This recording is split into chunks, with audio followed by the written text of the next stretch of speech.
Giv Communities started the same way I think a lot of startups do. We were two young people talking about what we want to do with the rest of our lives. And because those good friends in this case happen to be a planner and developer, we started talking about great cities and really what makes a great city. As a planner and as a developer, we already had a lot of common ground and a real passion for places.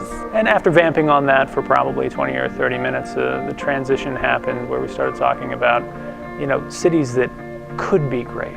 And these places that we had fallen in love with, but they had also fallen on hard times.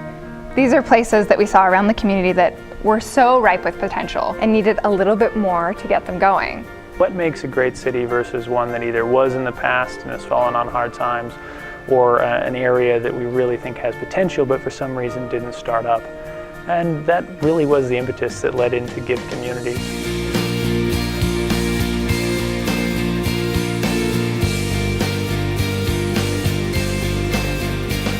We saw so much potential in some of these areas that we really started thinking about what they need to renew.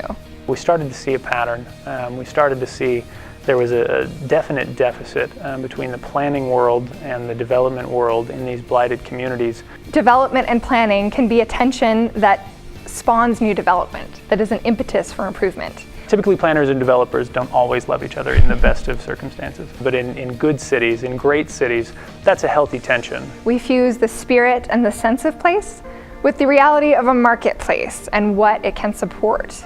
Basically what we do is we'll go into a community and we'll pick an area that we feel like we can actually help with.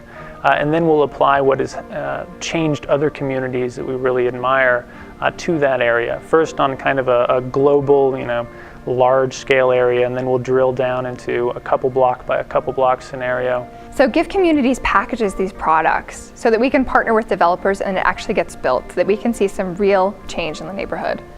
And then what I think makes us a little bit different than some of the other great planning agencies out there, and there are many, including cities, is that we'll actually go down to the building level and we'll package in the medicine, if you will, with enough sugar for developers to actually go ahead and get the thing built.